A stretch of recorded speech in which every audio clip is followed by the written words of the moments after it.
ഓം നമോ ഭഗവതേ സായിശ്വരായ. ശ്രീ സത്യസായി ഭാഗവതം. മൃത്യുദേവത ഭഗവാൻ അരികിൽ 3. 1970 ഡിസംബർ 7. ഇപ്രാവശ്യം മരണദേവത എത്തിയത് കുടലിലെ കടുത്ത നീർക്കെട്ടിന്റെ രൂപത്തിൽ. ഡോക്ടർമാർ മെഡിക്കൽ റിപ്പോർട്ടിൽ എഴുതി: acute paracolic appendix, patient unwilling to surgical intervention.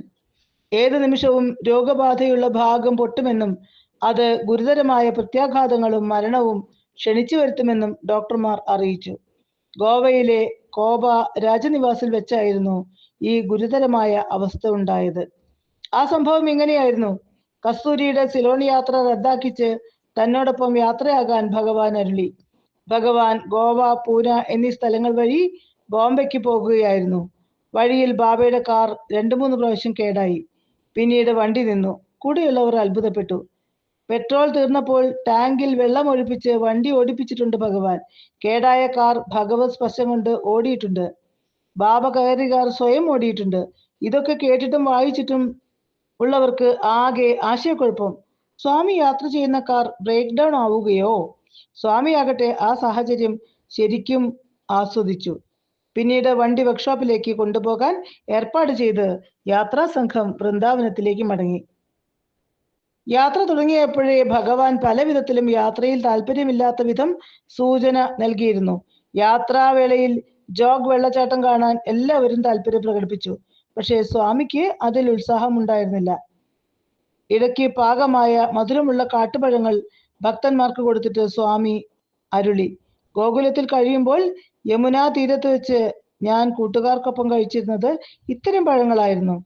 അവസരം കിട്ടിയപ്പോഴൊക്കെ താൻ ആരെന്ന് സ്വാമി ഇങ്ങനെ വെളിപ്പെടുത്തിക്കൊണ്ടിരുന്നു. യാത്ര തുടർന്നപ്പോൾ കുഴികളിൽ ചാടി വണ്ടി ഒലിഞ്ഞപ്പോൾ സ്വാമി ഡ്രൈവറോട് പറഞ്ഞു: ഇങ്ങനെ വണ്ടി കുഴിയിൽ ചാടുമ്പോൾ എൻ്റെ അടിവയറ്റിൽ എത്ര വേദനയുണ്ടെന്ന് നിനക്കറിയുമോ? ഇതിനേക്കാൾ മോശമായ വഴിയിലൂടെ വണ്ടിയിൽ യാത്ര ചെയ്തപ്പോഴൊന്നും സ്വാമി ഇങ്ങനെ പറഞ്ഞിട്ടുമില്ലെന്നുള്ളത് കാറിൽ ഇരുന്ന ഭക്തരെ വിസ്മയിപ്പിച്ചു. അർദ്ധരാത്രിയിൽ യാത്രാ സംഘം ഗോവയിലെത്തി. ശ്രീ നകുൽ സെൻ സ്വാമിയെ വരവേൽക്കാൻ ഗോവ അതിർത്തിയിലെത്തിയിരുന്നു. അങ്ങനെ അവരുടെ കാർ കാബോ രാജനിവാസിലെത്തി. ആതിഥേയർ എല്ലാവർക്കും ഭക്ഷണം കൊടുത്തു കഴിഞ്ഞപ്പോൾ സ്വാമി അരുളി: നിങ്ങൾ ക്ഷീണിച്ചിരിക്കുന്നു, വിശ്രമിക്കൂ, പോകൂ. സ്വാമി യാതൊന്നും കഴിച്ചില്ല. രാവിലെ 8-ന് മതി ഭക്ഷണം എന്നും അരുളി. പ്രശാന്തി നിലയത്തിൽ സ്വാമിയുടെ പതിവ് 6-നും 6:30-നും ഇടയിലാണ്. എത്ര പ്രാർത്ഥിച്ചിട്ടും സ്വാമി 8 മണി എന്ന് തന്നെ ഉറപ്പിച്ചു പറഞ്ഞു. സ്വാമി മുറിയിൽ കയറി. മറ്റാരെയും മുറിയിൽ കിടത്തിയില്ല. അതിനാൽ നകുൽ സെൻ അടുത്ത മുറിയിൽ കിടക്കാമെന്ന് പറഞ്ഞു. സ്വാമി സമ്മതിച്ചില്ല. അദ്ദേഹത്തിന്റെ സ്വന്തം കിടപ്പറയിലേക്ക് പോകാൻ കൽപ്പിച്ചു. പിന്നീട് ഭഗവാൻ പറഞ്ഞു: 7-ാം തീയതി രാത്രി എനിക്ക് അസ്വസ്ഥതയുണ്ടായി. കിടക്കാനും ഇരിക്കാനും പറ്റാത്ത സ്ഥിതി, ആരെയും വിളിക്കാനും പറ്റാത്ത അവസ്ഥ, മറ്റുള്ളവരെ വിഷമിപ്പിക്കുന്നത് എനിക്ക് അതീവ ദുഃഖകരമാണ്. അതിനാൽ എനിക്കൊന്നും പറ്റിയിട്ടില്ല എന്ന മട്ടിൽ ഞാൻ നിലകൊണ്ട് നിശബ്ദനായി കിടന്നു.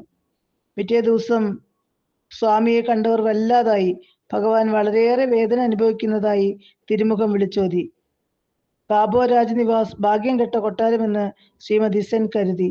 ഇവിടെ വന്നപ്പോഴല്ലേ ഭഗവാന് ക്ലേശമുണ്ടായത്.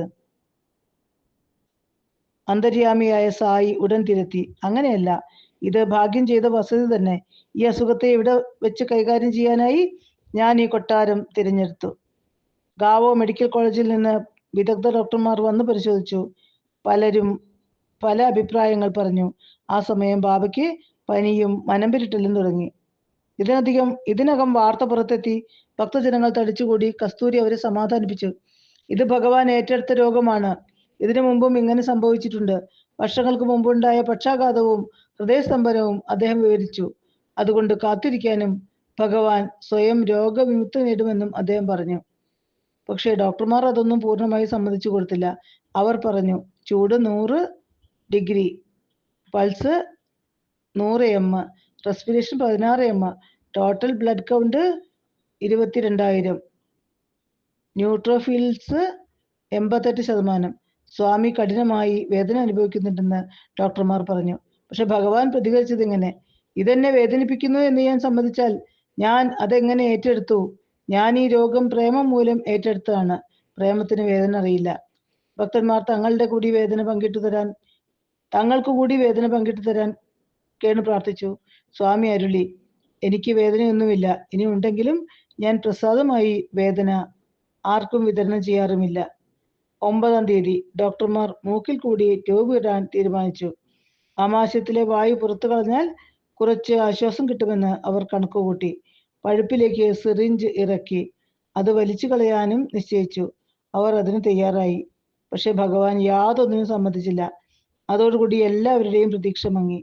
കുടലിലെ നീര് കെട്ടിയ ഭാഗം പൊട്ടിയാൽ ഏതു നിമിഷവും എന്തും സംഭവിക്കാം എന്ന് അവർ പറഞ്ഞു.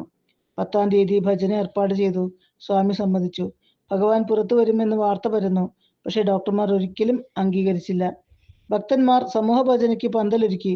സ്വാമി കിടക്കുന്ന ദിക്കിൽ നിന്നും 200 അടി നടക്കണം. പിന്നെ പടി കയറി വേദിയിലെത്തണം. ഡോക്ടർ വർമ്മ ക്ഷുഭിതനായി. ഇത്രയും ദൂരം സ്വാമി നടക്കുന്നത് വൻ ദുരന്തത്തിന് വഴിവെക്കുമെന്ന് മുന്നറിയിപ്പ് നൽകി. വൈകുന്നേരമായി. സ്വാമി കുളി കഴിഞ്ഞെത്തി. അല്പം മുമ്പ് മരണവക്തത്തിൽ കയറിയ ഭഗവാൻ ഇപ്പോൾ വിടർന്ന പന്നീർ പുഷ്പം പോലെ തൊഴുത്ത ഉണർവോടെ 200 അടി നടന്ന് പടികൾ കയറി സ്വാമി സിംഹാസനത്തിലിരുന്നു. ഭക്തസംഘവും വൈദ്യസംഘവും തൊഴുകൈകളോടെ വാക്കുകളില്ലാതെ നിലകൊണ്ടു. ഏറെ സമയം സ്വാമി സംസാരിച്ചു. അവിടുന്ന് ഒടുവിൽ അരുളി, മനുഷ്യ ശരീരത്തിന് രോഗങ്ങൾ ഉണ്ടാകും. പക്ഷെ 2 ദിവസമായി നിങ്ങൾ സാക്ഷിയായത് തികച്ചും വ്യത്യസ്തമായ രംഗത്തിനാണ്. ആ രോഗം ഞാൻ ഏറ്റെടുത്തത് രോഗബാധിതനായ ആ ഭക്തൻ ജീവിച്ചിരിക്കണം. കാരണം അയാൾ അത്ര ശ്രേഷ്ഠമായ കാര്യങ്ങളിൽ മുഴുകിയിരിക്കുന്നു. ഭക്തന്മാരിൽ കാരുണ്യം വർഷിക്കുന്നത് അവതാരത്തിന്റെ സ്വഭാവമാണ്. ഈ രോഗത്താൽ ആ ഭക്തൻ മരണത്തെ അതിജീവിക്കുകയില്ലെന്ന് എനിക്ക് ഉറപ്പായിരുന്നു. അതിനാൽ ഞാൻ രോഗം ഏറ്റെടുത്തു. നിങ്ങളുടെ വേദന അകറ്റാനാണ് ഞാൻ വന്നത് തന്നെ. ഈ ശരീരം സകല രോഗത്തിൽ നിന്നും സുരക്ഷിതം. എന്റെ അനുവാദമില്ലാതെ ഒരു രോഗവും ഇതിനെ ബാധിക്കില്ല. ഒരിക്കൽ ഭഗവാൻ 20 ദിവസത്തോളം ഭക്ഷണമൊന്നും കഴിക്കാതിരുന്നു. ഈശ്വരാംബയ്ക്ക് കനത്ത മനസ്സംഘർഷമായി. അമ്മ തകർന്നു പോകുന്ന ഘട്ടമായി. വല്ലാതിരിക്കുന്ന ഈശ്വരാംബയോട് സ്വാമി തിരക്കി, ഞാൻ ആഹാരം കഴിക്കാത്തതിൽ എന്തിനു വിഷമിക്കുന്നു? ഞാൻ എൻ്റെ ജോലികളൊന്നും മുടക്കുന്നില്ല. എല്ലാം മുമ്പെ പോലെ നന്നായി ചെയ്യുന്നു. ഈ ശരീരത്തിന് ക്ഷീണമില്ല. പിന്നെ എന്തിനു വിഷമിക്കണം? തൻ്റെ തിരുശരീരത്തിന്റെ നിലനിൽപ്പ് തൻ്റെ ഇച്ഛയ്ക്ക് അധീനമാണെന്ന് തെളിയിച്ചതല്ലേ അത്. അന്നഗത പ്രാണനല്ല ഭഗവാൻ ബാബ എന്നതിൻ്റെ വ്യക്തമായ തെളിവ് കൂടിയാണിത്. ഓം തത്സത്ത്.